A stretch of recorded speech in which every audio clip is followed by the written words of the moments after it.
me oye bien, ¿verdad? Fundado en 2010, nuestro trabajo, a pesar de que somos arquitectos, muchas veces como está ahí como en una especie de nebulosa, por lo menos desde luego como las cosas que os vamos a contar hoy, que toca a veces como partes de lo que sería arquitectura entendida más clásicamente, o la comunicación, incluso alguna tímida incursión en el mundo del arte, pero sí que no, como ahora os vamos a explicar un poco también como la lógica de la presentación, sigue la lógica de cómo nosotros vamos construyendo los proyectos. Entonces, tampoco nos gusta escribir los resultados a como ninguna de esas categorías específicas, porque tampoco es como, no es como trabajamos y no nos interesa tampoco llevarlos de ahí. Hoy os vamos a hablar de, como hemos llamado de hecho la charla Conjuntos Dispares, porque vamos a intentar hablarles un poco más de proyectos que puedan tener como una situación un poquito más extraña, extraña entendido desde como la imagen clásica del arquitecto como constructor de casas, edificios, reformas, etcétera, sino pues para mostrarles también como diferentes palitos que vamos tocando y sobre todo también como hablar también de las, como dentro de las distintas naturalezas que tiene cada proyecto, que a veces llegan de un encargo, a veces te los autopromueves, a veces ganas un concurso, etcétera. Siempre al final sí que, aunque vais a ver cosas muy heterogéneas, sí que siempre el acercamiento sea más impuesto, sea más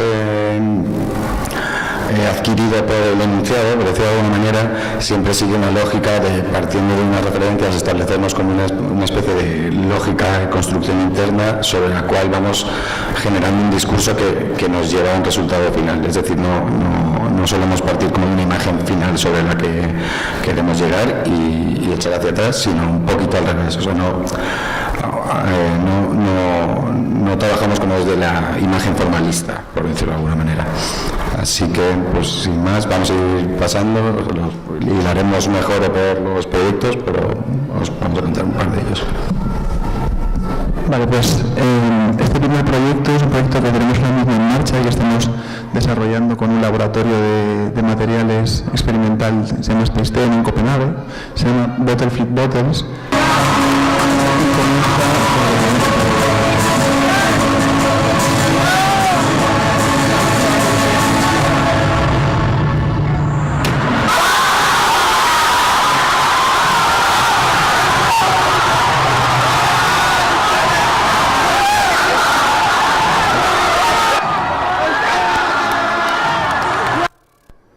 Bueno, no puedo hablar superpuesto al vídeo, ¿no? No, vale.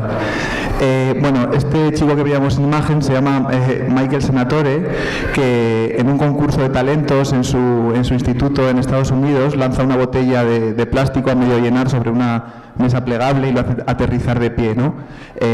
Todos los asistentes lo graban, lo suben a las redes, se hace viral y es el inicio del bottle flip, que es una tendencia o un meme en internet que yo creo que todos conocemos. El meme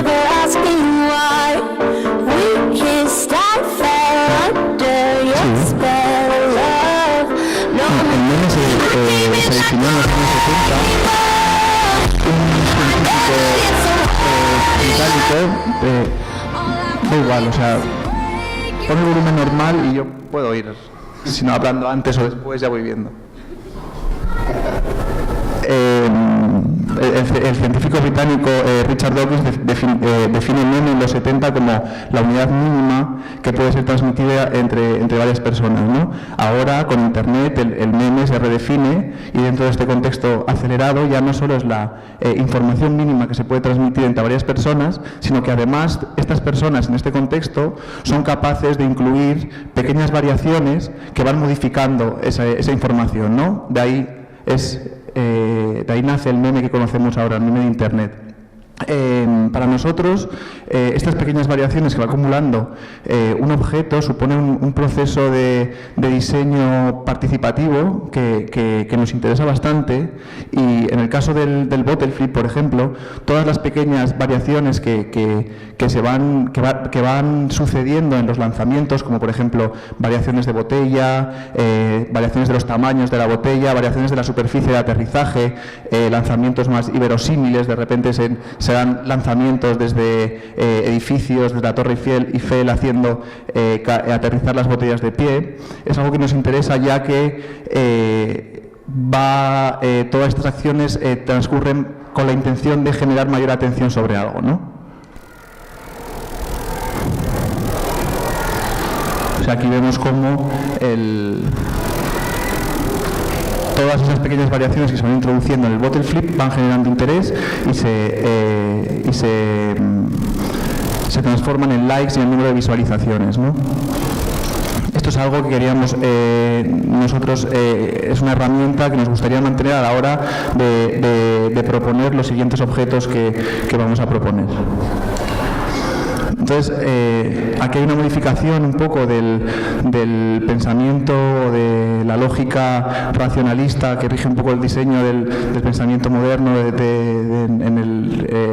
funcionalista de la arquitectura y del diseño del siglo XX, en el que ya para nosotros el diseño no sigue una función, ¿no? Una forma no sigue la función, sino que sigue a una acción. Es decir, los objetos que nosotros vamos a proponer están condicionados por la capacidad que tengan para que puedan ser ejecutados mediante una acción, ¿no? En este caso, un lanzamiento perfecto de bottle flip.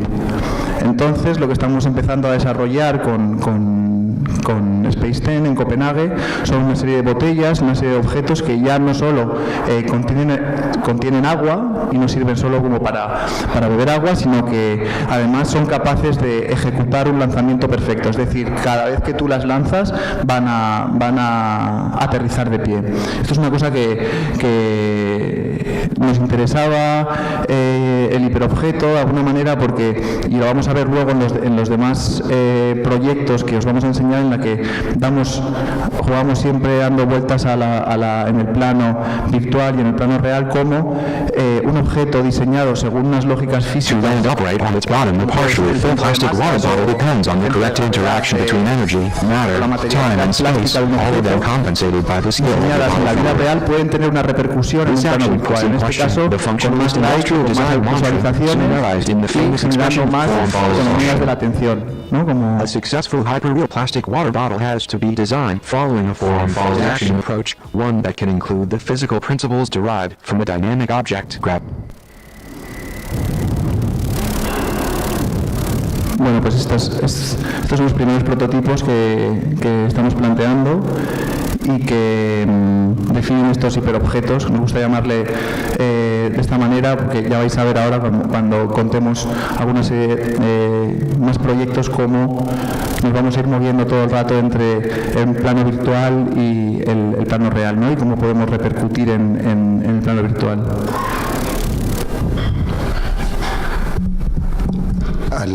Al final de todo eso, también lo que se saca es que lo que vamos haciendo es extrayendo ciertos parámetros de ciertas situaciones. En este caso, él está hablando de un meme, pero pueden ser como otro tipo de cosas para añadirlos como capas de información que pueden ayudar a construir el proyecto, voy a llamarlo, porque en este caso era difícil llamarlo proyecto arquitectónico, pero como que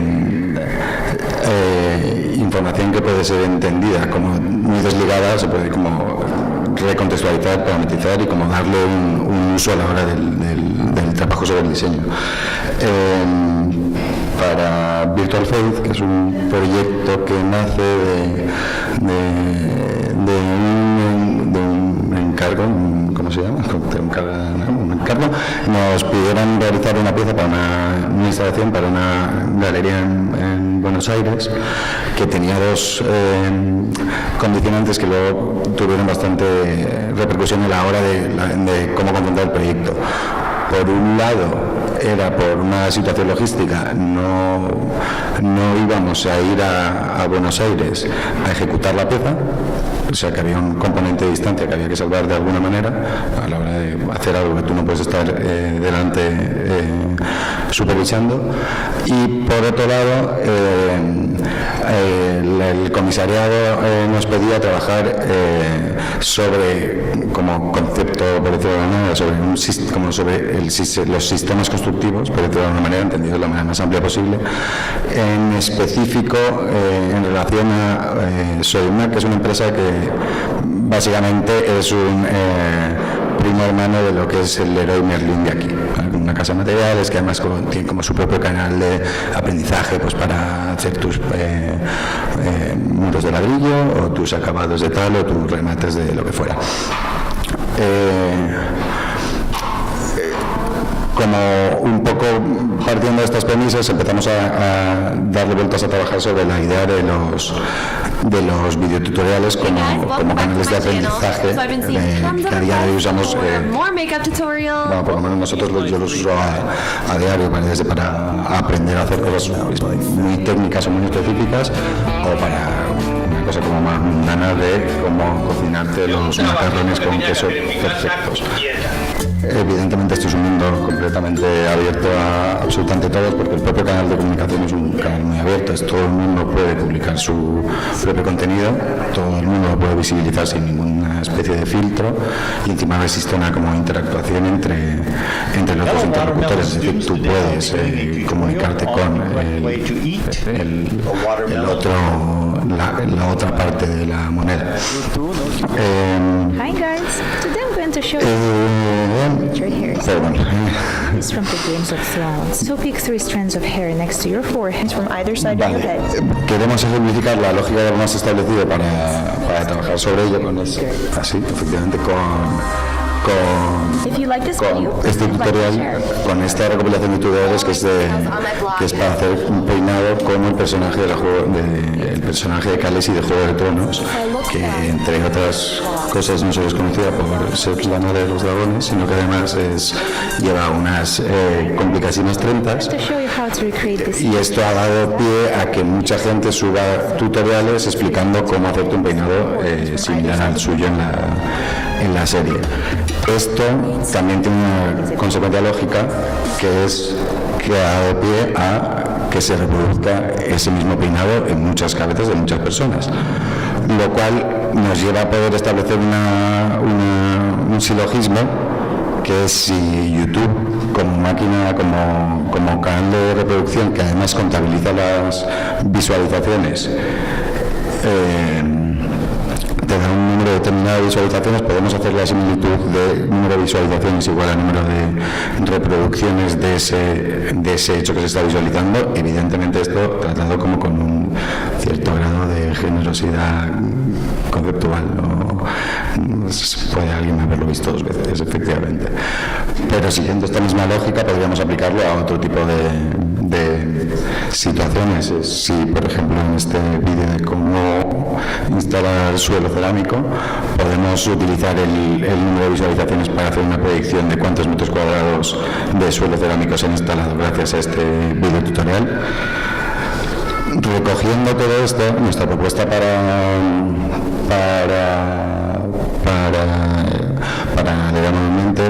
nuestra propuesta como proyecto Virtual Faith era nosotros realizar un experimento material, en este caso con un alicatado en el cual cambiamos el conglomerante por una espuma, realizar un vídeo de cómo se instala ese sistema constructivo, subirlo a la red propia de la casa Sodimac y pedirle a un operario en la Galería Medio Ambiente que reprodujese las órdenes de instalación dadas en el propio vídeo de instalación del material. No sé si me estoy liando un poco al explicarlo, pero ahora vamos a ver, ahora en las siguientes imágenes lo que se ven es la instalación de la propia galería, que es como el primer testeo de la realización de este hackeo a la propia red de confianza de Sodimac. Al final la pieza pues entiende como una instalación que habla sobre un sistema constructivo, pero también habla de las lógicas de a día de hoy cómo se puede entender, cómo se puede adquirir conocimientos, como todo puede en relación como con el nuestra pieza es el pavimento, solo lo otro era Nicolau, los otros Mayo que eran los otros que intervenían en el espacio también. Vale, Panorama Experience nace de un concurso que convoca Jofebar, que es una famosa casa de ventanas de arquitectura, que todos los años vienen a Madrid, exponen el producto y hacen un concurso del pabellón para Jofebar. El producto que venden son unas ventanas muy lujosas, de gran tamaño, grandes paños de vidrio que pesan mucho y están solucionadas muy bien técnicamente y son muy fáciles de usar y fáciles de abrir y cerrar pese a sus grandes dimensiones, ¿no? El contexto que ellos planteaban en el concurso era IFEMA, era una feria de IFEMA. Una feria de IFEMA es como un zoológico lleno de cosas y lleno de estímulos, ¿no? Entonces nosotros sí que creíamos conveniente que era importante llamar la atención dentro de todos esos estímulos que nos rodean en IFEMA. Además suelen ser productos que tienen muchas texturas, que tienen muchos colores, realmente es como un contexto un poco mareante. Entonces nosotros partimos del spot publicitario para plantear este proyecto, y justo en el momento que nos plantean el concurso había un spot que es este que nos flipaba. Es para Volvo Trucks, para una serie de camiones. Of bumpy roads and heavy winds. That's what made me what I am today. Now I stand here before you. What you see is a body crafted to perfection. A pair of legs engineered to defy the laws of physics. En la que podemos ver cómo, de una manera súper sencilla, nos transmiten la facilidad de la dirección o la suavidad, ¿no? de esos camiones y de esos motores, ya que un mínimo desvío, ¿no? supondría algo fatal para Jean-Claude Van Damme.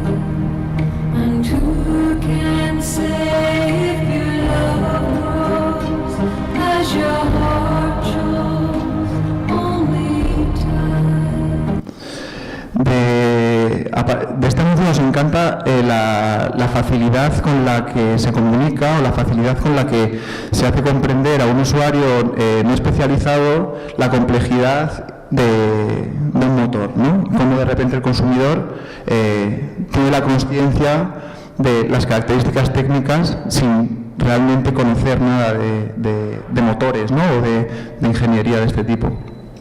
Otra parte que también nos importaba bastante y queríamos como utilizar para este proyecto era, ya que nos teníamos que destacar dentro de un contexto, es la espectacularidad, ¿no? Como algunos programas, sobre todo de televisión, como utilizan la espectacularidad para generar atracción, que apostamos que es un poco de nuestra época, de cuando éramos pequeños, es un poco el paradigma de esto, cuando, ¿no? Como los viernes, cuando Ramón Chuy y Ana Obregón presentaban una serie de apuestas y verosímiles que generalmente solían como llegar a una consecución bastante exitosa, ¿no? Dentro de todas estas pruebas que hacían, hay una que nos llamó mucha atención, que es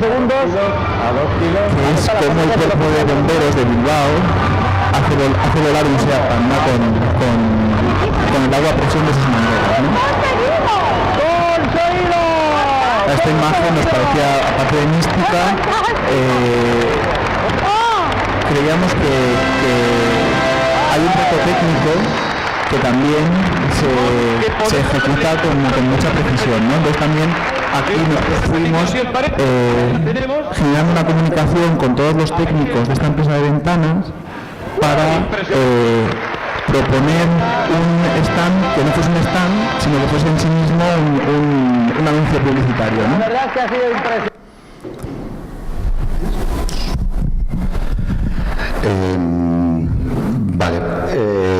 Básicamente, como lo que hicimos es trasladar estas dos lógicas a nuestra propuesta de concurso para la empresa de ventanas. Lo que tiene más espectacular es lo que está invisible a cualquier usuario. Es de la manera que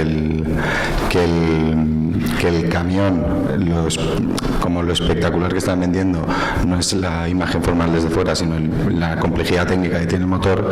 Estas ventanas lo que tienen es como una precisión milimétrica, un sistema desarrollado por ellos y que consigue mover unas piezas gigantescas con casi ningún esfuerzo, pero eso es algo que es como muy difícil de apreciar. Nosotros lo que les propusimos es para la exposición dentro del stand de uno de sus sistemas de ventanas, que son 2 baños grandes con 1 tonelada de peso, que van contrapesadas, y usando este detalle técnico que es el que hace que lo puedas mover como con el mínimo esfuerzo, explotar espacialmente este detalle y sustituir una de las ventanas por una imagen que el público reconociese como un elemento de peso y que entendiese de manera directa cuál es todo el esfuerzo que te está permitiendo generar su sistema técnico, pero sin tener que explicártelo como una tabla de cuantificación técnica.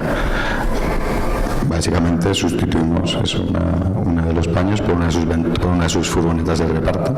Entonces el stand al final es ese propio espacio intermedio, que es como el propio stand es el anuncio del sistema de ventanas, y el espacio intermedio al final es el espacio en el que realizan las funciones más mundanas de comercial y de sentarse a explicar un poco a tus futuros vendedores.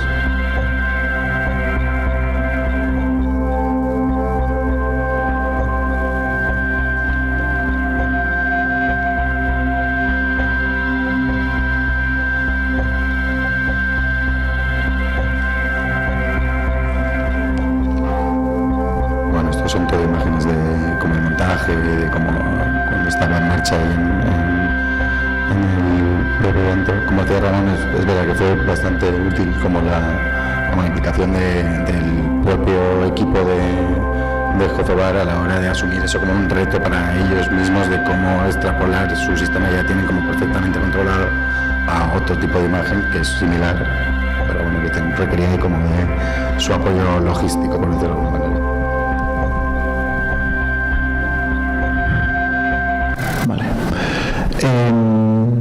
Mindfresh es un proyecto que le tenemos bastante cariño porque se inscribe dentro de un espacio expositivo, pero la manera que tuvimos de desarrollarlo parte de unas lógicas que tienen más que ver con lo mainstream o con imágenes muy cotidianas, y cómo las hacemos herramientas para luego aplicarlas a un espacio sensorial, ¿no? A menudo la industria tiene ocultos dentro de sus productos una serie de sensaciones, ¿no? Muchas veces estamos rodeados de paisajes idílicos a los que podemos recurrir a lo largo del día, ¿no? Instante devuelve al instante el frescor de recién lavado. Prueba. Sobre todo nos llamaba la atención los productos perfumados. O sea, los productos perfumados, los fregasuelos, los suavizantes, los paquetes de Kleenex, sobre todo en las etiquetas, en el packaging, como son soporte de paisajes que solo aparecen en este tipo de elementos, ¿no? Son imágenes renderizadas, idealizadas de parajes idílicos y este tipo de imágenes que todos tenemos en casa. Entonces, lo que nosotros hicimos es dar soporte a todo este compendio de paisajes y de sensaciones, ¿no? Entonces, con una estructura súper sencilla, fuimos capaces de dar soporte a un elemento que ya venía connotado de la industria, ¿no? Una especie de ready-made, en este caso son unas bolsas de basura perfumadas que ya vienen con unas lógicas y con un significado muy connotado y que todos y que nos hacen llegar de una manera muy fácil, y que nosotros somos capaces de llevarlos, esos paisajes, a nuestras cabezas. En este caso, por ejemplo, estas bolsas violetas estaban como definidas como una especie de paisaje de lavandas, ¿no? O en el caso de la izquierda, un paisaje o un bosque de pinos a las orillas de un embalse, ¿no? Entonces, realmente la instalación no se puede apreciar, claro, pero desprendía mucho estos olores artificiales, ¿no? Como era un olor industrial que realmente olía, y nuestro imaginario y nuestro bagaje era capaz de definir para nosotros este tipo de espacio. Entonces lo que proponíamos era como el bosque de pinos del norte, la extensión súper grande de lavandas y todo ello unido como por un corredor, por un pasillo de cítricos que te limpiaban un poco la sensación al pasar de un espacio a otro, ¿no?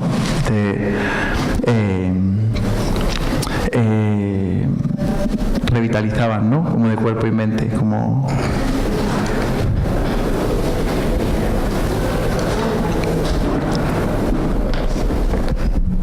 A mí sí me produce como me llega el aroma otra vez.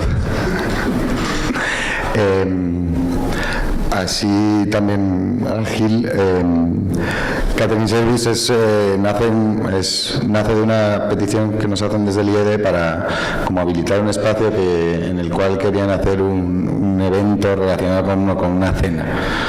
Nosotros, en este caso, lo que hicimos un poco de nuevo es apropiarnos de decir, en vez de nosotros ser como el constructo que hace el contexto de esa cena, vamos a coger la cena y la vamos a incluir como dentro del propio proyecto, para que toda la pieza sea, o sea, como que la pieza sea un todo en el que esté metido tanto como la construcción espacial como con la cena, con todo lo que conlleva. Es decir, comer no es solo el ingerir los alimentos, sino como todas las dinámicas y todos los protocolos que van relacionados, desde cómo se van ordenando los platos en la mesa, los comensales alrededor de la misma, si no es la presencia o no de camareros, las lógicas de rutina que tienen, con los entrantes, con los primeros, con los segundos, con los postres, con la copa del final.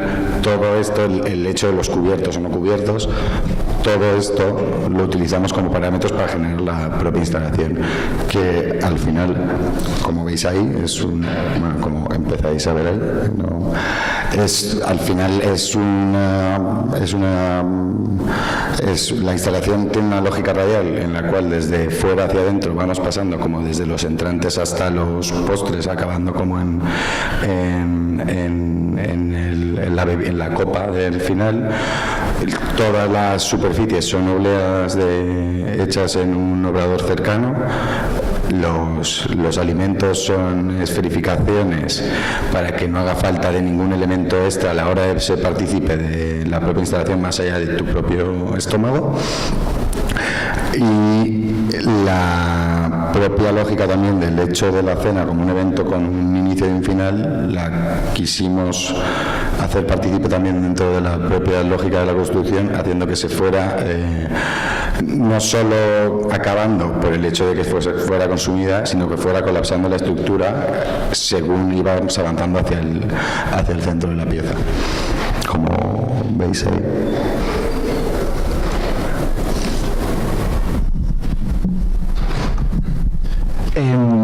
Este proyecto es una colaboración con una diseñadora de moda para la Mercedes-Benz Fashion Week, en la que Pepa Salazar gana ese año un concurso de innovación y moda. El concurso se llama Samsung Innovation Project, algo así, y empieza a desarrollar una serie de tejidos tecnológicos junto a una industria textil de tejidos aeroespaciales, en los que estos tejidos, cuando entran en contacto con líquidos, con agua o con aguas tintadas, cambian sus condiciones. Es decir, en algunos de ellos repelen el agua y cualquier líquido, otro cambia de color, otro asume el agua tintada y genera una serie de patrones, etcétera. Bueno, esto fue como todo un vídeo que hicieron como de proceso con la gente de Valencia, que está.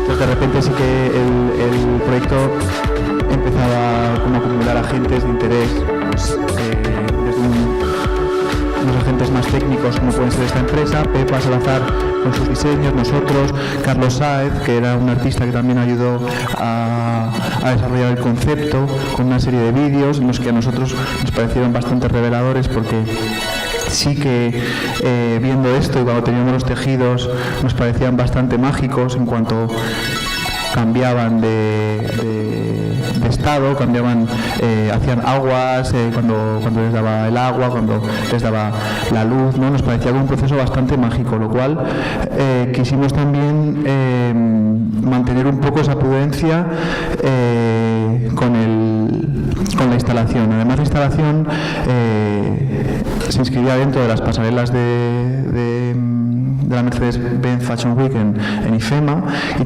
tenía unos requerimientos técnicos bastante definidos, ¿no? Tenía que ser montado y desmontado en 10 minutos, los tiempos son como muy acelerados en las pasarelas, tienes que cambiar, los modelos se cambian muy rápido, ¿no? Es como una puesta en escena bastante pirotécnica. También con esta idea de la puesta en escena y de la importancia del directo, incluyendo líquidos, incluyendo agua, que esto nos hacía meter instalaciones y un funcionamiento en la instalación complejo, pero que a la vez no queríamos que se viese como toda esa parte, nos parecía un poco interesante como esos procesos también naturales, ¿no? En el directo no desvelasen el sistema y generasen algún tipo de misterio acerca de cómo funciona la instalación. Bueno, esto es lo que ocurrió en la pasarela.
Que no teníamos contemplada y nos parecía bastante bonita era que en la prensa especializada de moda la documentación de la pasarela no aparecía en nuestra instalación y sí aparecía el efecto y lo que importaba realmente, y las imágenes así en mosaico que se generaban eran bastante bonitas y bueno, pues nos gustan. Este es otro proyecto. Toma, cuéntalo tú. Para esto, en realidad como un poquito relacionado con justo lo que estaba diciendo él ahora mismo, esto fue dentro de un concurso así cerrado que nos invitaron para hacer una propuesta para una agencia de viajes que esté especializado sobre todo en viajes para un público joven. Normalmente son como viajes como estos viajes de fin de año universitario, o sea que sí que el target de la propia empresa es un público joven. A la vez nosotros, por eso digo que sí que tiene relación, sí que le estuvimos dando vueltas a cómo introducir como esto es una flagship store de una empresa que opera a nivel nacional, pero que al final está en un punto físico. Sí que le queríamos dar como queríamos meter dentro de nuestra lógica a la hora de afrontar el proyecto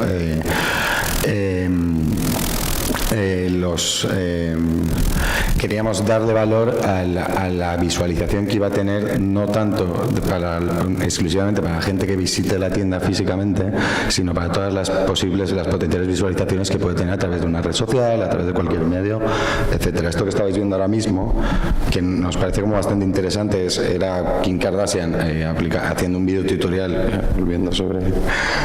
haciendo un video tutorial sobre el contouring, que es una técnica, moda, manera o como se quiera de aplicarse maquillaje que no está específicamente pensada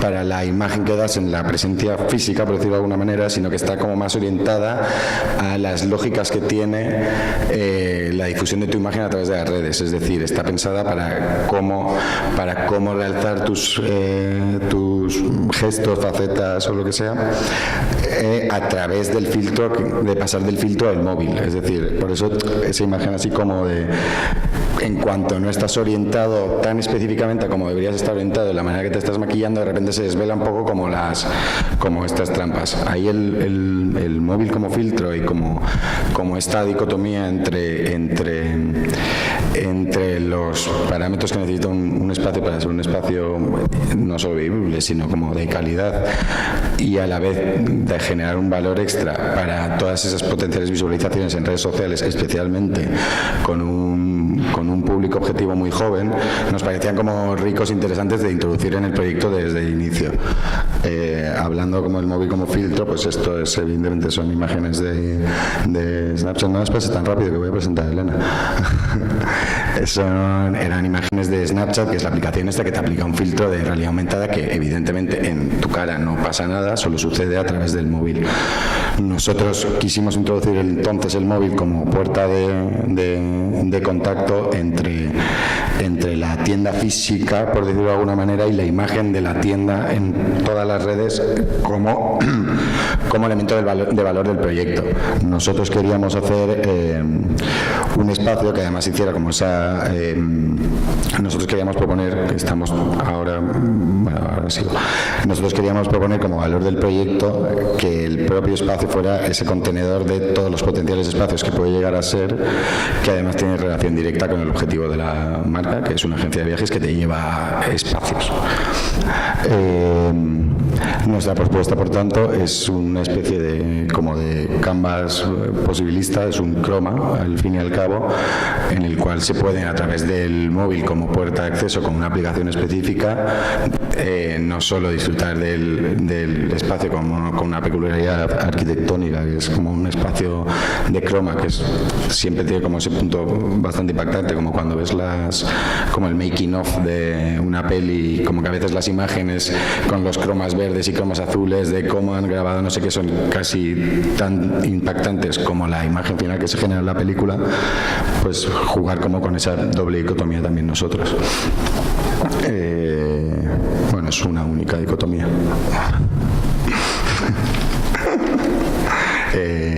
¿Ya está? Sí. No, estamos construyendo ahora esta flagship ahora mismo, entonces no hemos podido traer documentos finales. Nada, ya para acabar, el último proyecto que este ya sí que se corresponde a una exposición que tuvimos el año pasado en el Palacio de Cibeles, en Centro, en el que las comisarias llamaron a tres arquitectos, a tres grupos de arquitectos, colectivos o equipos, como se quiera llamar, a intervenir los espacios, tres diferentes espacios de exposición en Centro. Y para ello, a cada equipo nos planteaban un punto de partida, ¿no? En este caso a nosotros nos tocó una noticia un poco trágica que pasó en el 2010 y en el que dos personas iban en un coche por Extremadura, por una carretera comarcal, era de noche, y debido a unas indicaciones erróneas del GPS, ya que no eran erróneas realmente el GPS no tenía actualizado el paquete de mapas, ¿no? del momento en el que se encontraban estas dos personas, y les mandó por una carretera obsoleta que hacía años que estaba negada como por un pantano, y se hundieron y uno de ellos falleció. Bueno, más allá de esto, no leo la noticia, ¿no? O sea, no.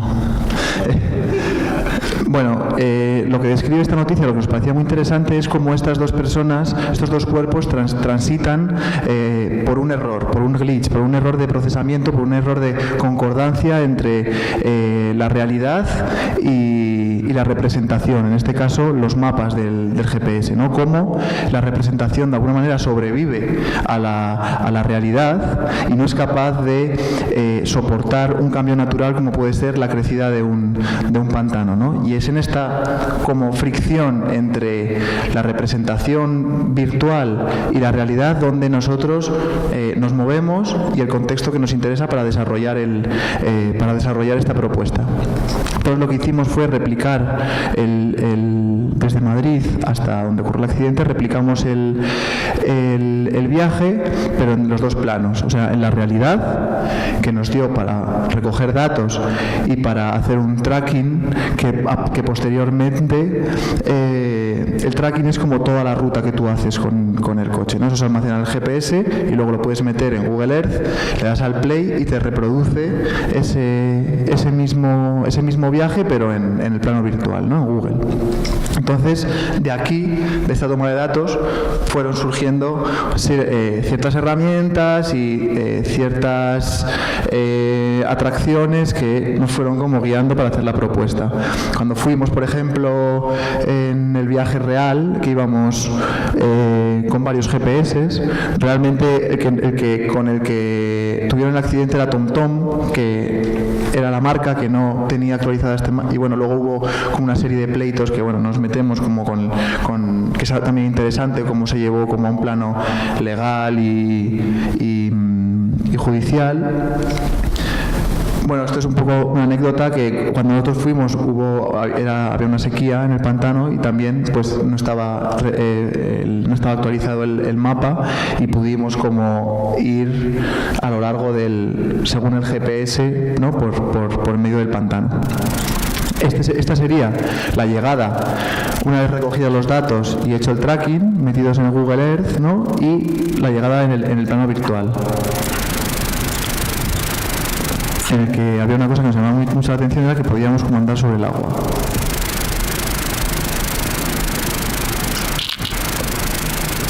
Entonces aquí nos planteábamos que qué pasaba, o sea, realmente si este accidente hubiese sucedido en un plano virtual, igual no hubiese pasado nada, porque el agua en el plano virtual es sólida.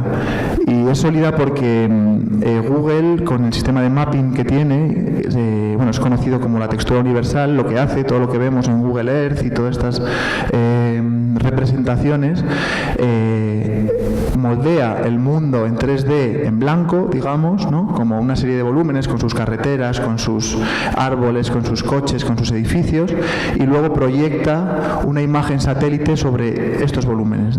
Entonces, cuando volumen e imagen no casa bien y hay pequeñas desviaciones, ocurren este tipo de cosas que a nosotros como arquitectos nos gustan bastante, que es como como personas también, que es como la capacidad en esta fricción entre realidad y entre el plano virtual y el plano real, de transformación de las cualidades materiales de los objetos y en este caso de las infraestructuras. Esto es una imagen de un artista que se llama Puskás from Google Earth, que nos gusta desde hace muchos años.